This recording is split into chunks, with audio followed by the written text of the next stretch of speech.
masih bebas diinterpretasi untuk bagaimana cerita itu diceritakan. Kita punya cerita dan bagaimana cerita itu diceritakan gitu ya. Saya harap teman-teman dalam bangunannya nanti bisa berfokus pada bagaimana cerita itu diceritakan dan kenapa cerita itu diceritakan seperti bagaimana teman-teman menceritakan. Bolak-balik ya. Tapi konsepnya seperti itu teman-teman. Yang pertama, alasan-alasan sederhana dalam proses conceptual tools ya, dari blend brown mulai the frame, the lens, light and color, movement, establishing, tekstur, itu saling berkaitan, terpadu gitu ya. Walaupun nanti teman-teman bisa memilih satu gagasan utama yang paling kontekstual. Misalnya teman-teman hanya berfokus pada permainan the frame-nya saja. Bagaimana komposisi itu dikelola untuk menyampaikan informasi-informasi, entah itu secara langsung, direct, atau maupun secara poetik. Secara poetik kayak secara poetik itu bagaimana kalian mengelola elemen-elemen visual itu menunjukkan makna-makna tertentu. Sampai titik tertingginya kalian bisa mencapai sinematik, di mana proses kolaborasi keseluruhan unsur teknik dari pembuatan film. Entah itu dari editingnya, dari suaranya, dari misangsennya, dari kameranya, dari pencahayaannya, dari aktornya gitu ya. Kaitan proses sinematik ini cukup kompleks. Nah, goals dari mata kuliah ini adalah bagaimana teman-teman mampu bertanggung jawab secara konseptual tentang apa yang sudah teman-teman buat. Besok tanggal 28 akan terjadi proses ujian ketika pengumpulan ya. Yang tersebut nanti akan bersifat per kelompok, di mana nanti teman-teman sudah akan mempertanggungjawabkan apa yang sudah dibuat. Oke, nah teman-teman saya ingin mereview ulang berkaitan dengan ruang konsep dalam sinematografi di beberapa contoh yang lain gitu ya. Saya akan mencoba contoh-contoh peletakan kamera terhadap ceritanya, kedudukan kamera terhadap ceritanya. Baik.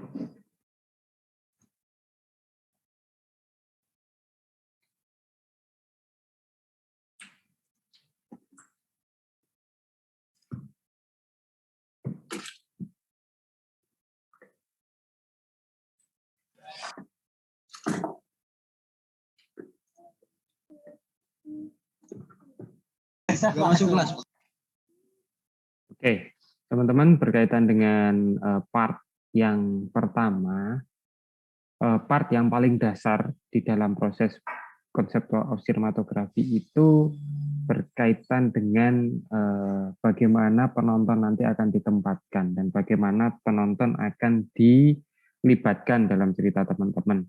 Ada banyak cara bagaimana cara melibatkan penonton. Ini adalah materi pertama kita berkaitan dengan proyeksi dan identifikasi, berkaitan dengan bagaimana kita memahami penonton kita dan belajar bagaimana penonton kita bisa receive information ya, bisa menerima informasi, bisa menerima pesan, bisa menerima emosi, itu yang capaian sinematik ya dalam film kalian gitu. Ada 3 hal, objektif, subjektif, dan point of view. Mari kita lihat bagaimana pengelolaannya di dalam banyak film ya.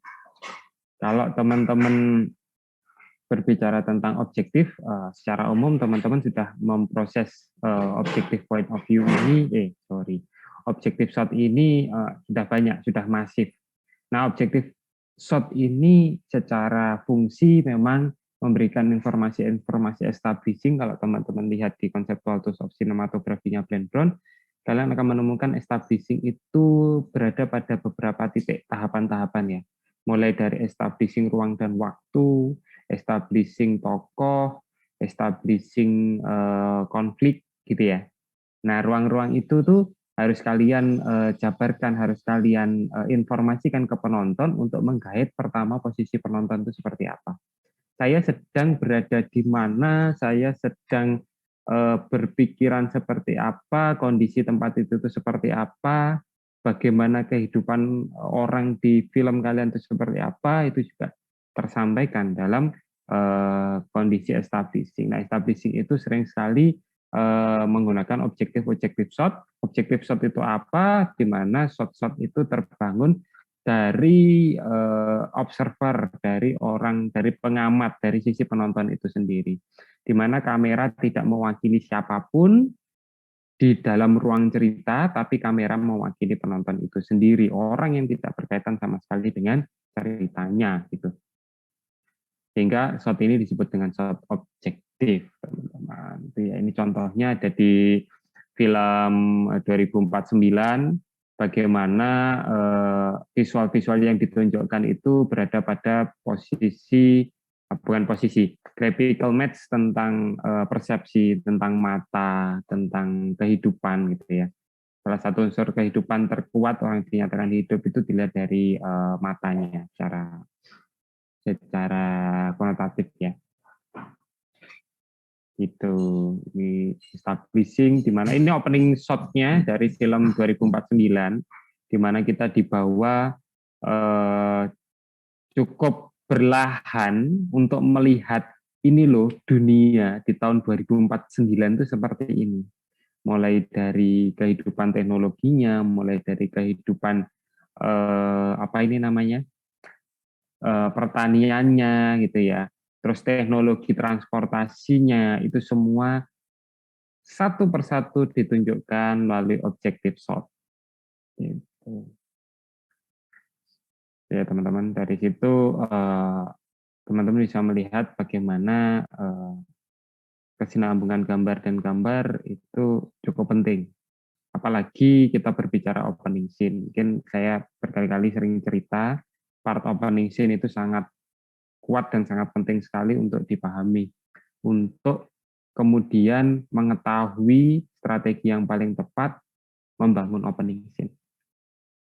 Gitu ya. Opening scene itu biasanya establishing awal dari 3 poin itu menjadi penting. Establishing ruang dan waktu, ya. Nanti di film kalian silahkan ditilik lagi di scene pertama dan bagaimana opening shot-nya itu nanti akan menjadi pertanyaan yang akan sangat umum ditanyakan ketika proses pertanggungjawaban, yaitu bagaimana kalian mengestablishing posisi penonton terhadap cerita kalian, mulai dari establishing ruang dan waktu, establishing tokohnya, ya, establishing subjek penokohannya, dan establishing konfliknya. Bagaimana kalian mengenalkan konflik pertama kepada penonton kalian. Gitu ya, teman-teman. Mungkin itu jadi part yang paling dasar dan harus kalian pertanggungjawabkan besok di ujian akhir. Oke. Selanjutnya kita mengenal subjective shot, sesuatu yang paling kuat di dalam proses pembuatan film. Kalian melibatkan secara langsung penonton, di mana medium ini tidak dimiliki oleh medium-medium yang lain selain film ya. Bagaimana penonton dilibatkan untuk menjadi salah satu tokoh gitu, menjadi salah satu tokoh tidak hanya dari posisi matanya, tapi bagaimana secara sinematik mereka bisa menyampaikan emosi, menyampaikan kondisi tokoh gitu ya, di mana kondisi tokoh ini bisa terrepresentasi dari visual yang dilihatnya, gitu. Visual yang dilihatnya, karena benar-benar secara spesifik kamera ini menggantikan posisi salah satu tokoh dan penonton diajak, dipaksa untuk menjadi salah satu tokoh tersebut. Nah, penempatan subjektif shot ini tidak boleh sembarangan, ya, tidak boleh sembarangan karena ketika sembarangan penempatan subjektif shot ini malah mengganggu. Jadi subjektif shot ini harus diletakkan secara hati-hati di posisi-posisi yang paling tepat untuk memberikan fungsi makna-makna tertentu terhadap shot kalian atau menekankan kondisi-kondisi tertentu pada shot kalian. Di dalam shot ini di film Inglourious Basterds ini salah satu film yang sangat menarik ya, bagaimana treatment dari direktur fotografinya, directingnya itu terbangun dengan sangat epik, dengan baik. Salah satunya memanfaatkan gaya dari shot subjektif ya, low angle, kemudian nampak sangat intimidatif shotnya gitu ya terhadap tokohnya, di mana penonton diajak pada posisi tokoh yang sedang diintimidasi, kan kayak gitu. Jadi nampak secara nyata bagaimana posisi tokoh yang sedang diintimidasi itu sama seperti posisi penontonnya gitu. Ya, ini Tarantino style ya. Kalau teman-teman nonton Tarantino style, shot-shot ini, shot-shot keterlibatan penonton pada posisi tokoh itu sangat banyak dengan style yang seperti ini. Kalau teman-teman nonton Quentin Tarantino shots di beberapa, ada perang shots juga di beberapa filmnya, itu juga menunjukkan shot yang sama, kayak stylenya gitu. Terus subjective shot yang dilakukan untuk proses breaking the fourth wall. Nah, ini juga banyak dimunculkan dan digunakan. Penonton dilibatkan di dalam cerita, gitu ya. Tapi masyarakat atau lingkungan di dalam ceritanya itu tidak terlibat, gitu, ya, tidak terlibat. Hanya tokoh utama dan penontonnya yang memahami, gitu ya. Nah, ini contohnya Wolf of Wall Street. Dia secara monolog, dia ngomong monolog gitu ya kepada penonton tentang kehidupannya gitu, monolog langsung. Nah, strategi ini digunakan di banyak film ya. Salah satunya film yang Hollywood itu Deadpool misalnya. Deadpool itu juga salah satu film di dalam Deadpool itu Marvel bukan ya, saya kurang memahami. Deadpool itu banyak sekali adegan-adegan yang breaking the fourth wall, di mana dia berkomunikasi langsung dengan penonton ya. Dan itu menarik, dan itu satu film aja, satu film superhero yang berkomunikasi, setahu saya ya, mungkin kalau teman-teman ada sampel yang lain bisa, itu berkomunikasi breaking the fourth wall. Kenapa breaking the fourth wall? Karena dia menjangkau ya, menjangkau di dimensi ke berikutnya gitu ya, dimensi ke berikutnya, di mana ruang film ini bisa menjangkau penontonnya, itu namanya di breaking the fourth wall. Terus salah satu film kebanggaan dari Indonesia, itu juga menggunakan strategi yang sama yang kemudian bisa mewakili di Oscar, yaitu film Kujumbu Tubuh Indahku gitu ya, KTI. Itu juga menggunakan gaya yang sama di Wolf of Wall Street, ini hampir sama gayanya berkaitan dengan breaking the fourth wall, di mana ada tokoh Juno gitu ya, yang tokoh dewasanya menceritakan kisah hidupnya dari kecil sampai dewasa, dan tokoh Juno ini ya yang akan merajut adegan-adegan di dalam film Kujumbu Tubuh Indahku. Nah, ini teman-teman bisa melihat dari sana. Gitu ya. Itu format breaking the fourth wall gitu. Terus untuk subjective shot juga banyak sekali digunakan pada film-film tertentu, genre tertentu ya, salah satunya genre found footage. Nah, genre found footage ini cukup tren ya saat ini. Kalau zaman dulu kita kenal dengan found footage ini, ada film yang judulnya Keramat. Wah, ini salah saya, bukan 1974 tapi 2019. Nah, ini film Keramat ini memang film yang berfokus pada semuanya found footage, semuanya gaya found footage, gaya dokumenter gitu ya, di mana ada kamera dan kameramen yang terlibat secara langsung di filmnya itu gitu ya, yang merekam semua kejadian yang ada di sana gitu.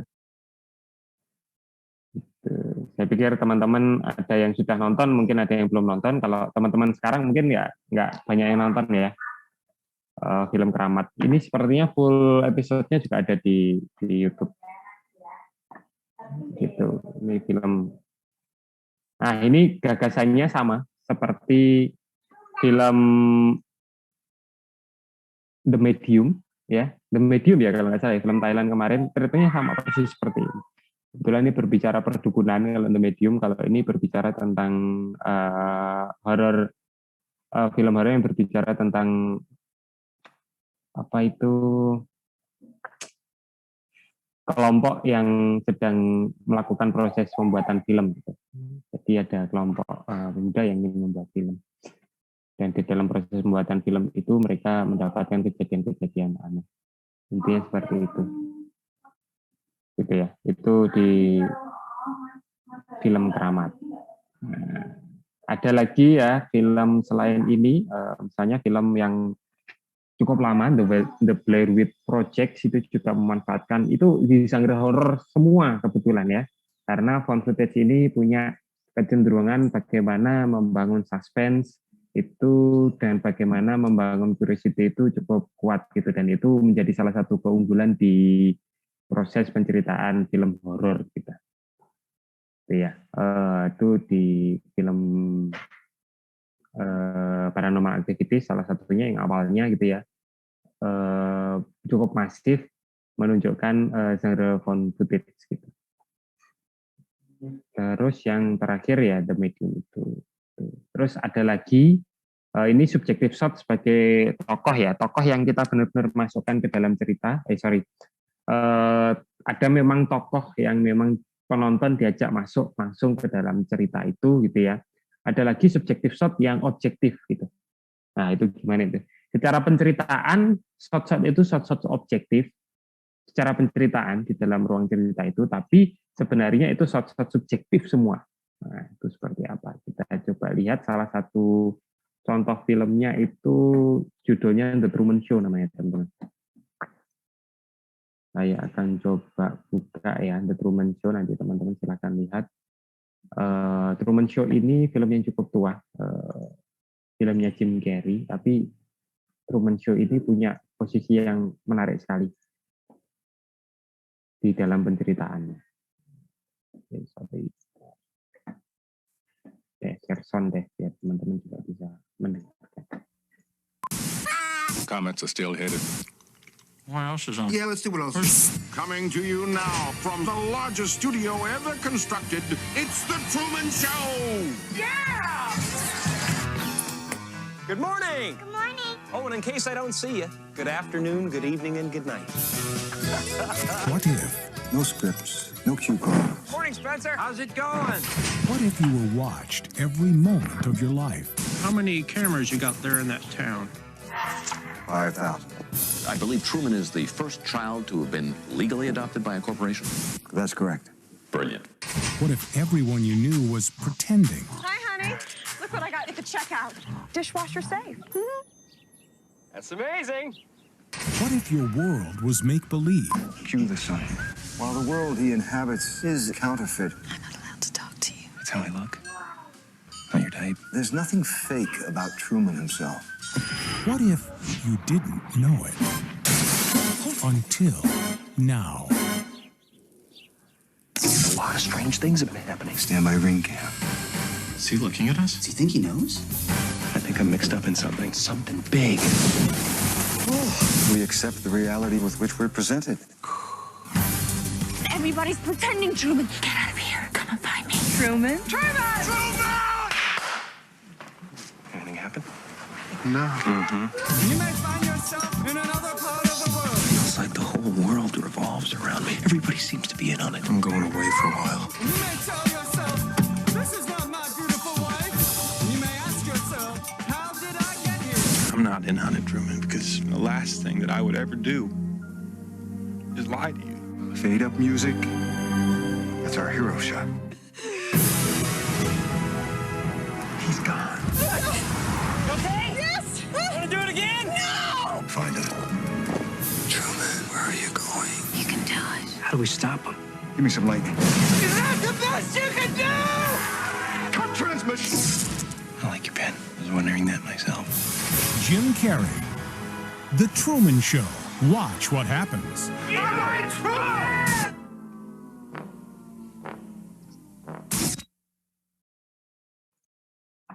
Ya, film Truman Show ini punya posisi konsep yang menarik, di mana film ini bercerita tentang seorang superstar yang memang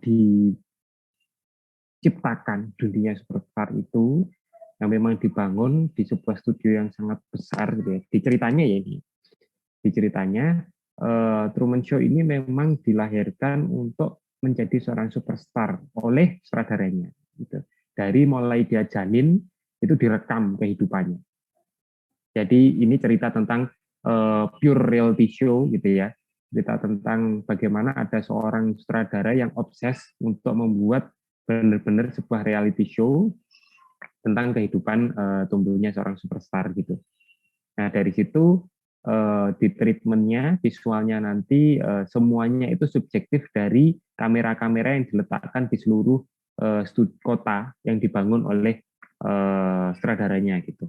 Kameranya semua subjektif, ada yang kamera dari underwater, ada yang kamera diletakkan di cincin tadi ya, ada kamera yang diletakkan di hidden di segala sudut ruangan yang ada di rumahnya Truman, dan banyak lagi gitu. Nah, menariknya di mana konstruksi subjektif dan objektifnya ini saling berkesinambungan gitu ya, dan ini sangat menarik sekali di film ini dan digunakan dengan sangat berhati-hati. Dan itu film di tahun 1994 kalau nggak salah ya, saya lupa. 1994 mereka menciptakan film yang sudah epic itu, rumit itu gitu. Itu sangat menarik dan keren sekali. Begitu, itu salah satunya bagaimana visualisasi di ruang konsep. Tuh, terus ada lagi ya, tadi kita berbicara keramat, sekarang ini contoh yang lain. Oh ini Truman Show. Nah ini Kucumbu Tubuh Indahku, gitu ya.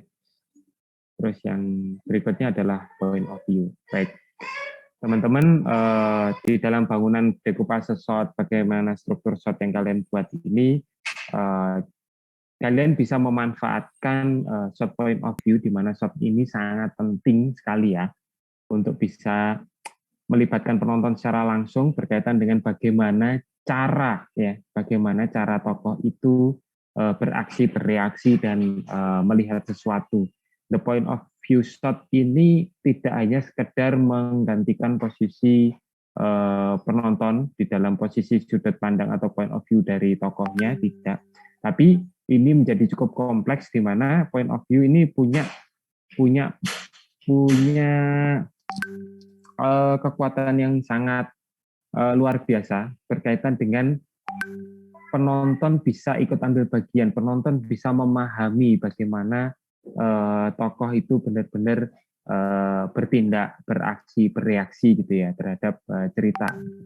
Dan point of view ini penting banget untuk bisa dikelola dengan baik di dalam penceritaan teman-teman gitu ya. Jadi bisa kita lihat bagaimana teman-teman bisa nggak sih memanfaatkan ini gitu, memanfaatkan kekuatan yang cukup besar di dalam ruang sinematografi ya untuk mencapai sinematik. Itu salah satunya adalah point of view shot.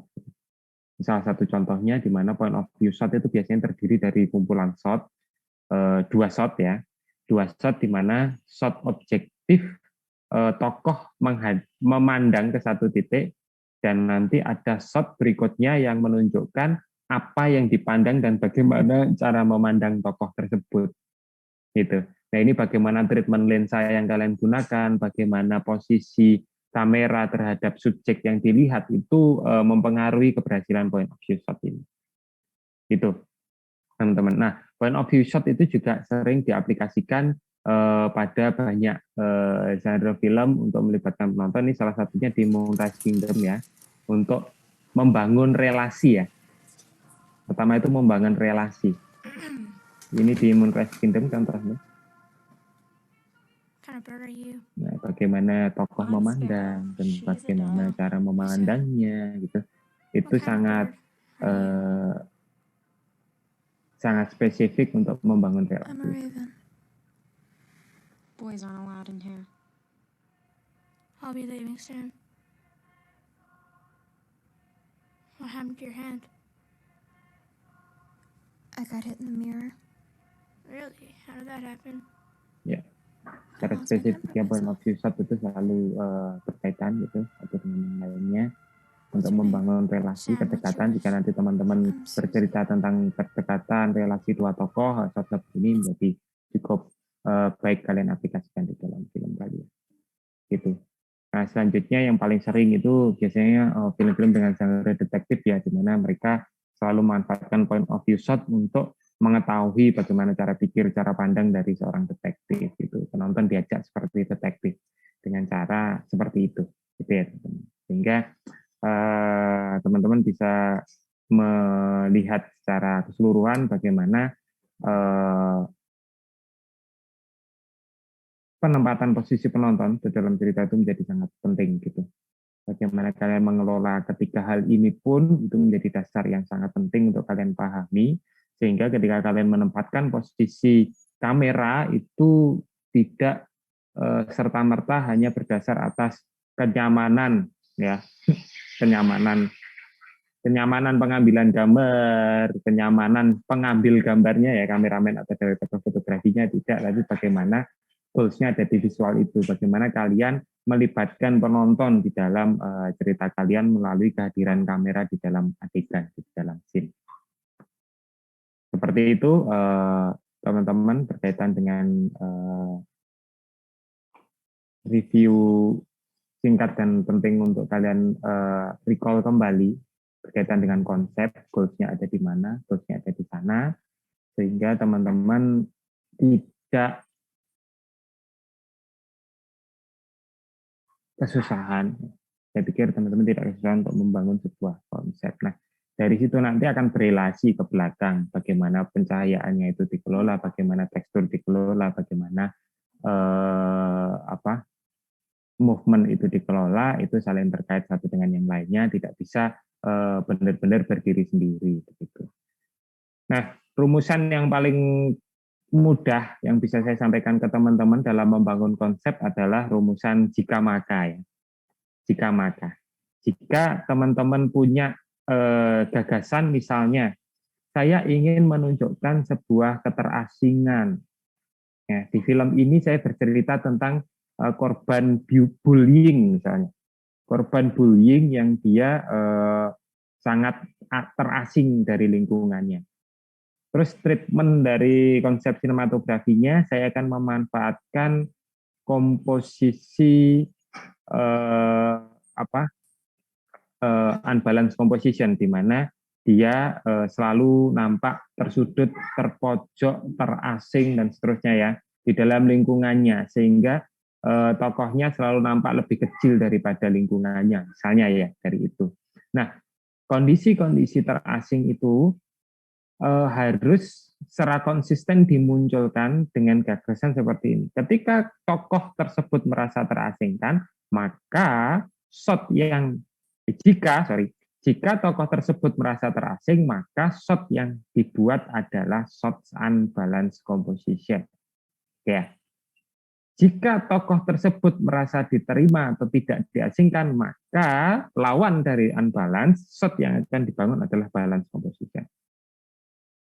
Jadi pahami ya teman-teman ya, bagaimana relasi jika maka ini menjadi rumusan yang sederhana ya, untuk kalian secara konsisten membangun konsep. Ketika konsep itu konsisten, maka konsep itu akan mudah terbaca dan mudah dipahami oleh penonton teman-teman gitu. Ketika tokoh saya merasa tidak nyaman, saya akan menggunakan lensa wide untuk membuat shot close up gitu. Ketika tokohnya tidak nyaman gitu ya, lensanya wide atau shot close up. Jadi tokohnya awkward banget gitu. Nah, ketika tokoh tidak nyaman, treatment itu dilakukan terus-menerus. Bukan terus ada cara yang lain nih, shot untuk membangun shot tidak nyaman, yaitu dengan cara menggunakan unbalanced composition. Nah, di sini teman-teman menggunakan dua treatment yang berbeda, tapi dengan tujuan yang sama. Nah, treatment yang berbeda ini yang menjadi penonton menjadi bingung sebenarnya nanti. Ini sebenarnya gagasan treatmentnya mau seperti apa?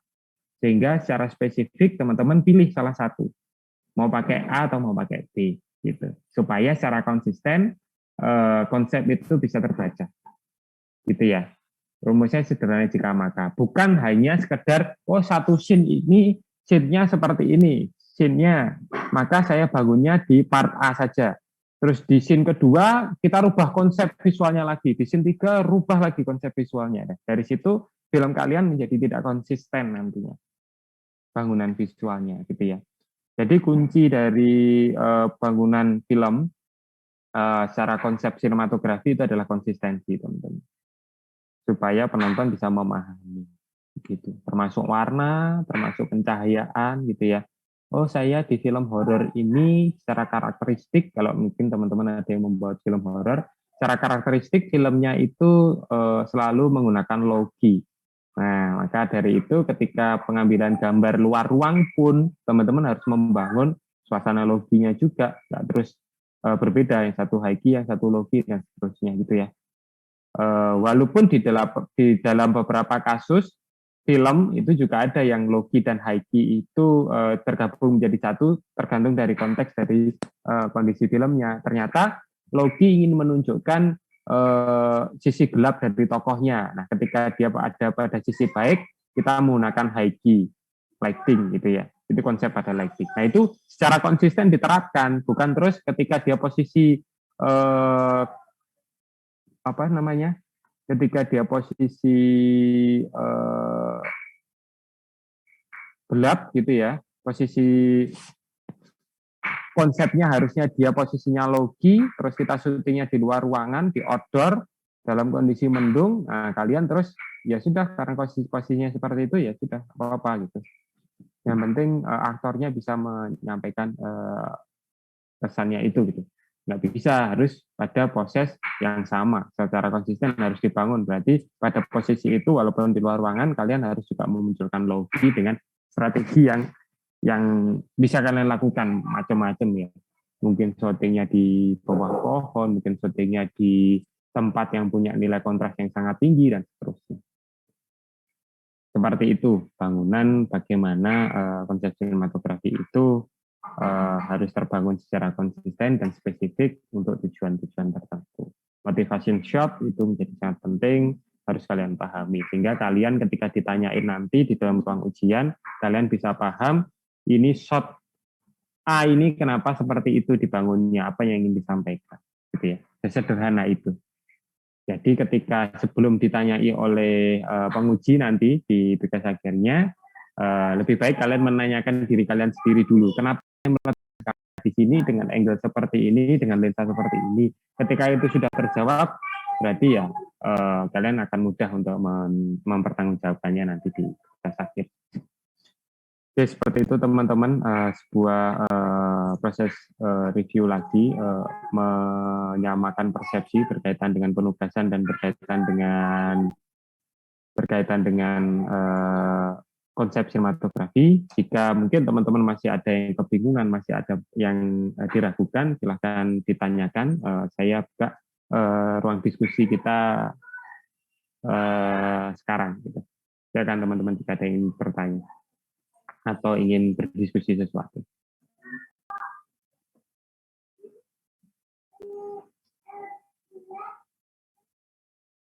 Ada?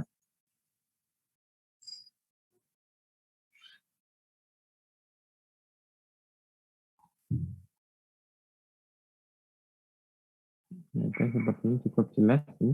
Izin bertanya, Mas Pius. Ya, silakan. Apakah ini masalah kayak soal balance atau enggak balance yang tadi Mas Pius konsep itu?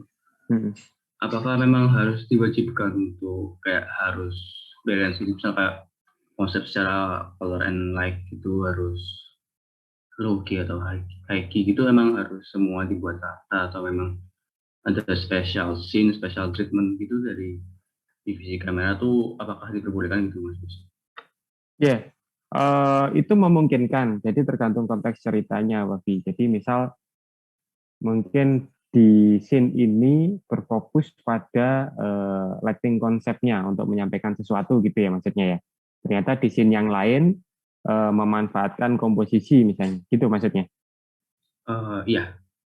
Gitu ya.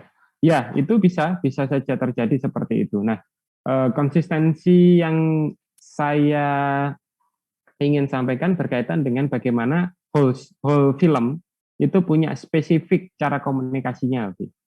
Jadi spesifik cara komunikasi itu satu part misalnya konteksnya sedih gitu ya. Sedih ini mau kamu sampaikan seperti apa? Sedih itu kan bisa disampaikan dengan banyak hal ya. Banyak hal misalnya. Misalnya dari angle-nya pakai high angle misal ya. Terus dari pencahayaannya misalnya digunakan cahaya-cahaya yang lebih ke warna-warna biru daripada warna-warna dingin daripada warna hangat gitu. Terus dari movement-nya mungkin lebih banyak pergerakan-pergerakan ke dalam gitu ya, tracking. Terus dari komposisinya kamu meletakkan titik terhadap unbalanced composition misalnya. Terus dari teksturnya misalnya kamu ingin menunjukkan bagaimana look-nya itu, visualnya itu keras gitu, dan seterusnya gitu. Nah, itu kamu bisa pilih yang paling konteks yang mana dari keseluruhan metode yang kamu punya gitu. Apakah semua ini mau kamu pakai atau enggak gitu, atau salah satu yang paling konteks dari filmmu, dan ini secara konsisten itu kamu aplikasikan gitu. Kalau kamu hanya berdiri pada satu scene tertentu, scene A ini sedihnya saya sampaikan dengan rumus A, scene B ini saya sampaikan dengan rumus B, scene C ini saya pakai rumus D. Tapi keduanya itu adalah informasi yang sama. Nah, ini yang menjadi nanti nggak konsisten, nano-nano gitu penggarapan visualnya. Jadi baiknya memang kalau ini disampaikan secara light and color, ya sudah light and color. Nanti part yang lain, lensa ini misalnya, permainan lensa itu dimainkan di dalam konteks part yang lain, itu juga diperbolehkan, nggak masalah. Tapi part yang lain, bukan part yang sama lagi. Gitu, Bagi. Baik, Mas. Terima kasih banyak. Iya, sama. Oke, dari teman-teman yang lain ada lagi berkaitan dengan berkaitan dengan konsepnya. Mungkin ada yang masih ragu-ragu, ini konsep ini udah oke belum ya? Mas, saya izin bertanya, Mas. Iya, ya. Ini siapa ini? Diva, Mas. Oh, Diva. Saya mau nanya movement. Aku pernah dengar sederhana kayak kalau ke kanan itu baik, kalau panning misalnya panning ke kanan itu baik, terus kalau panning ke kiri itu ada hal buruk yang akan terjadi gitu. Terus ada motivasi lain gitu sih. Oke. Baik, menarik, Diva. Jadi memang ada movement tertentu yang memang saya pernah melakukan hal yang sama ya di sebuah cerita tentang teknik pergerakan kamera ini untuk sebuah representasi konsep tertentu. Yaitu kita berbicara waktu itu kita berbicara flashback dan berbicara flash forward. Nah, jadi kalau ke kiri itu ngomong ke flashback, kalau ke kanan itu ngomong ke forward future gitu. Nah, ketika kameranya track in itu sekarang gitu ya. Jadi present, past, sama future. Nah, itu bisa kayak gitu. Nah, itu terus tidak mutlak ya, Diva ya, tidak mutlak. Terus kalau seperti itu, makanya jika kamu pen ke kanan itu punya makna seperti itu secara mutlak, itu tidak bisa seperti itu, karena pemaknaan itu harus dibangun di filmnya. Kamu ingin memaknai pergerakan pen ke kanan itu adalah bentuk keburukan juga boleh gitu. Tinggal kamu mencari dasar-dasarnya. Gitu ya. Dasarnya apa sih kira-kira yang menunjukkan ke kanan itu buruk? Kalau konteksmu kanan itu baik, kiri itu buruk, itu konteks yang secara umum, secara norma sering disampaikan ya. Oh, ternyata filmmu ini berbicara tentang norma adat istiadat di Jawa gitu. Yang namanya kanan itu baik, yang kiri itu jelek gitu. Misalnya ya, itu bercerita tentang itu. Nah, oleh karena itu nanti di gagasan konsepnya kamu tinggal tulis pergerakan kamera ke kanan itu nanti akan merepresentasikan baik karena film ini bercerita tentang ABCD dengan landasan adat istiadat Jawa yaitu dan seterusnya. Itu secara konsep. Jadi bisa aja, nggak masalah gitu. Gitu, Diva. Tapi itu nggak mutlak ya. Gitu. Baik, Mas. Itu bisa dibangun. Ya. Oke, ada lagi dari teman-teman yang lain. Saya menghadirkan teman-teman di kelas.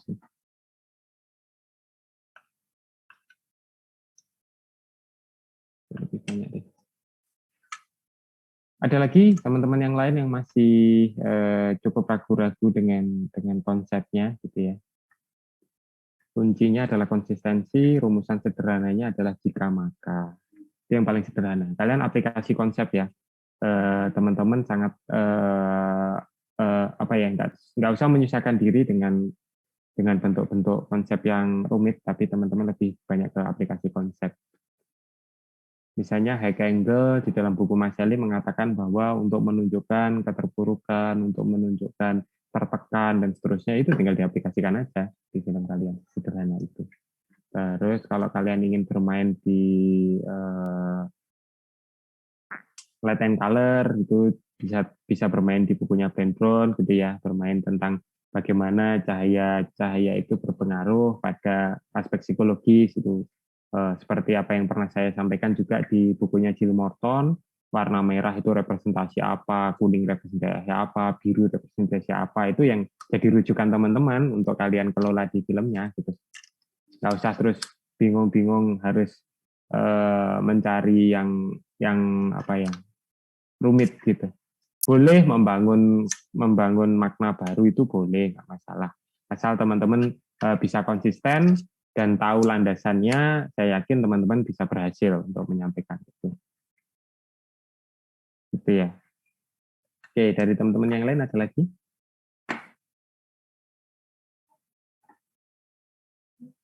The conceptual tools.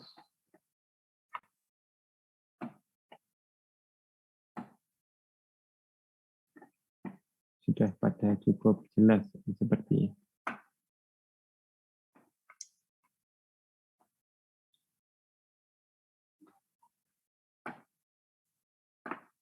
Oke, kalau memang sudah tidak ada yang ditanyakan lagi teman-teman, saya akan menginformasikan berkaitan dengan struktur peminjaman alat. Mungkin dari beberapa teman-teman sudah disampaikan bagaimana pedoman di bulan yang diupdate di bulan November, tanggal 2 November, itu ada beberapa sedikit revisi sebenarnya untuk satu alat, yaitu Altomos Ninja, di gambarnya itu Ninja 5. Sebenarnya yang kita punya itu Ninja 2.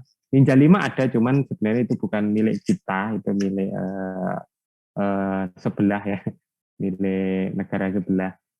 Itu terus untuk peminjaman alat yang bisa untuk di penugasan itu penggunaan kamera. Jika memang teman-teman ingin menggunakan kamera untuk bikin kampus, bisanya itu menggunakan kamera-kamera MFT sama APS-C. Nah, kalau MFT-nya nggak bisa buat video. Kayaknya APS-C ya, bisa pakai 6300 atau 6500, ada 2 kamera itu.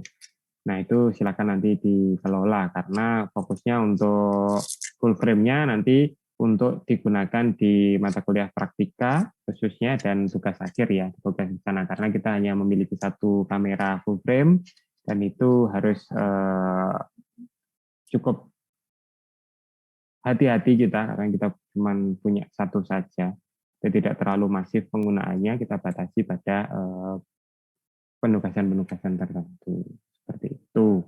Untuk lighting silahkan boleh dipakai, untuk lensa juga boleh dipakai. Terus koordinasikan dengan baik. Untuk sanksi dan prosedur pengembalian jika ada kerusakan dan seterusnya itu sudah tertulis di situ ya. Apa yang berangkat itu berfungsi ya pulang ya harus berfungsi. Kalau berangkat itu ada ya pulangnya harus ada. Sebenarnya itu ada beberapa kasus, misalnya ada yang menghilangkan kabel misalnya. Teman-teman tinggal cari aja kabel yang sama, ya sudah dikembalikan kabelnya dan menginformasikan bahwa ini kabelnya hilang. Yang sama itu means tidak hanya sama bentuk dan sama rupa, tapi ya sampai tak merek-merke gitu ya. Jadi hati-hati dengan alat yang kalian gunakan, apalagi yang paling sering biasanya baterai nih, baterai pinjamnya banyak gitu ya, tapi lupa naruhnya di mana karena tidak cukup baik menyimpan atau mengelola peralatan, karena peralatan yang dibutuhkan hanya sedikit tapi pinjamnya banyak, yang tidak bijaksana biasanya seperti itu. Akhirnya banyak alat yang nggak kepake dan nggak peduli, terus hilang karena pressure di lapangan itu besar ya. Produksi kita tahu sendiri, kalau produksi itu yang namanya proses produksi kita tahu bagaimana riwahnya atau ribetnya gitu ya, banyak ego yang, apalagi ini produksi pertama teman-teman secara independen, secara pribadi masing-masing ya, itu biasanya sering terjadi. Jadi harus hati-hati. Begitu. Nah, untuk sistem peminjamannya, teman-teman sudah lihat bagaimana prosedurnya. Teman-teman harus menggunakan Smart for Student, diaplikasikan ke saya untuk peminjamannya. Nanti akan ada proving, jika disetujui, nanti akan ditolak jika memang itu tidak sesuai, dan nanti akan diinformasikan kenapa tidak disetujui, atau bisa menanyakan kenapa tidak disetujui. Yang penting syaratnya lengkap dan sesuai dengan ketentuan, pasti nanti bisa disetujui. Seperti itu, gitu ya. Jadi selamat berproses buat teman-teman nanti ke depan di mata kuliah gabungan ya, 12 mata kuliah gabungan semuanya. Alatnya tidak banyak sehingga teman-teman tidak bisa berproduksi berbarengan. Kalau mau produksi berbarengan ya bisa, tapi ya harus bagi alat, gitu ya. Kalau mau bebarengan, benar-benar bebarengan gitu.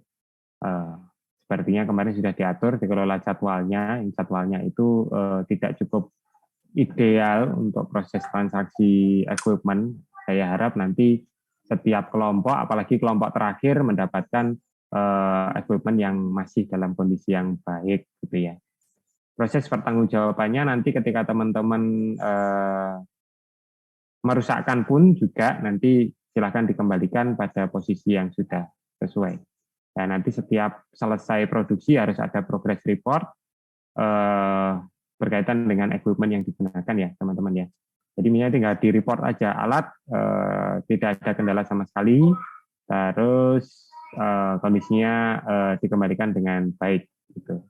Nanti di kelompok berikutnya reportnya akan nampak alatnya diterima dengan baik atau tidak. Terus kemudian ketika misal di kedua alat itu mulai rusak, gitu ya.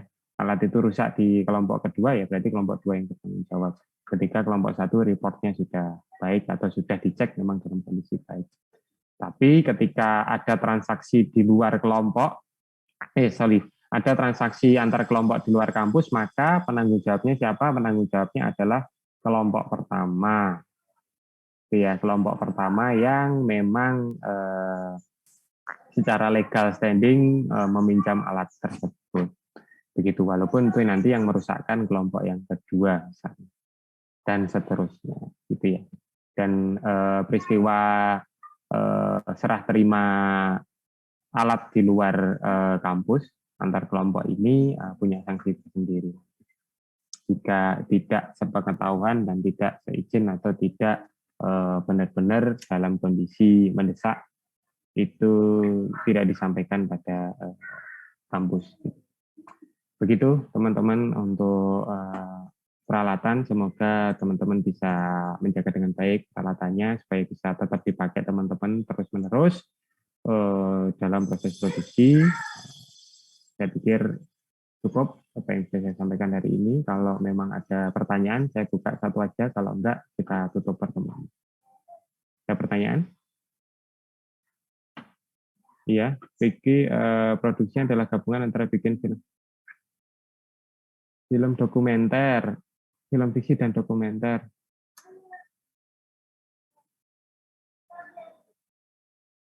Oh, ya. Kamu mau bikin mockumentary ya, Mas Fikri ya? Isa Fikri awal. Pernah dengar istilah mockumentary nggak? Pernah. Nah, mungkin mau bikin mockumentary ya. Nah, itu konsepnya sederhana, sama kayak konsep-konsepnya found footage. Di mana film-film horor yang sempat tadi saya sampaikan ya, film keramat, film medium, paranormal activities, itu gagasan konsepnya seperti itu. Jadi ketika kamera itu dihadirkan di dalam adegan, kamu paham kamera ini diposisikan sebagai apa? Apakah sebagai seorang kameramen yang sedang merekam fenomena, atau pure objective shot, atau memang itu ada tokoh yang ada di dalamnya, gitu ya? Mungkin perlu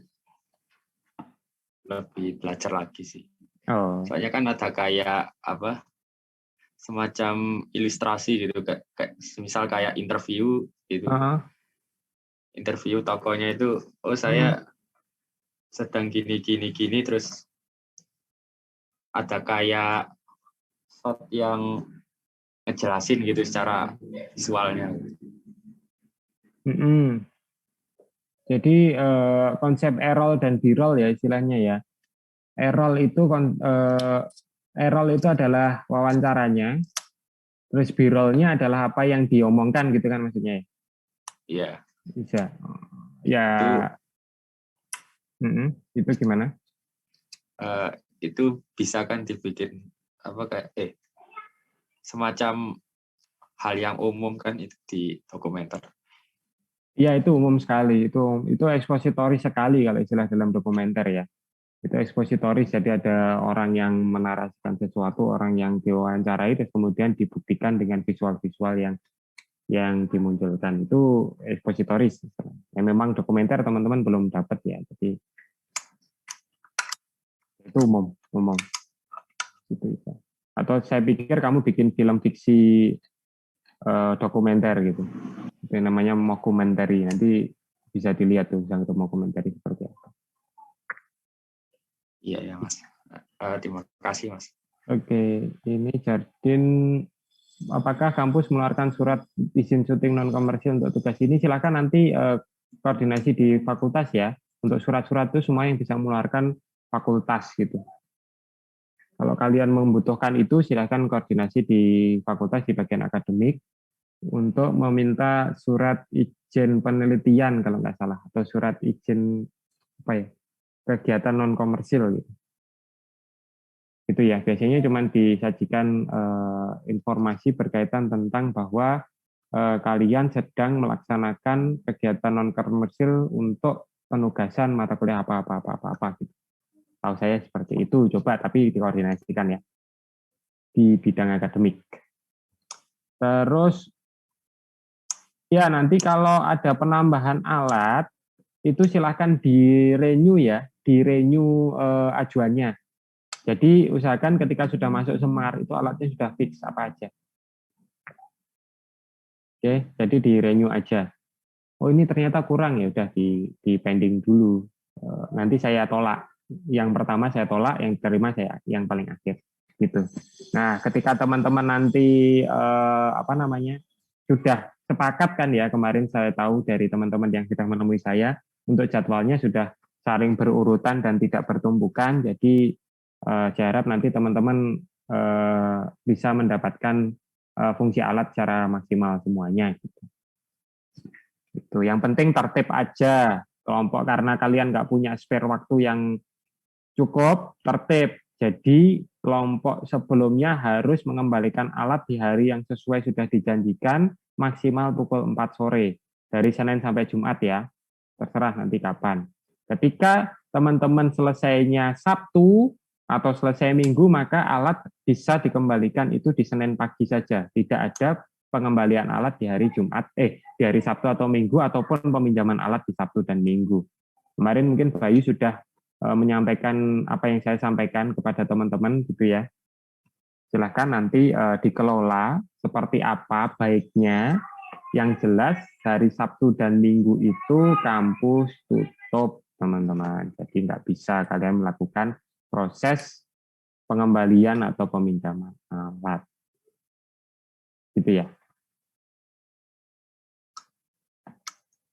Oke, sepertinya cukup apa yang saya sampaikan hari ini. Silahkan presensi, kodenya konsep ya.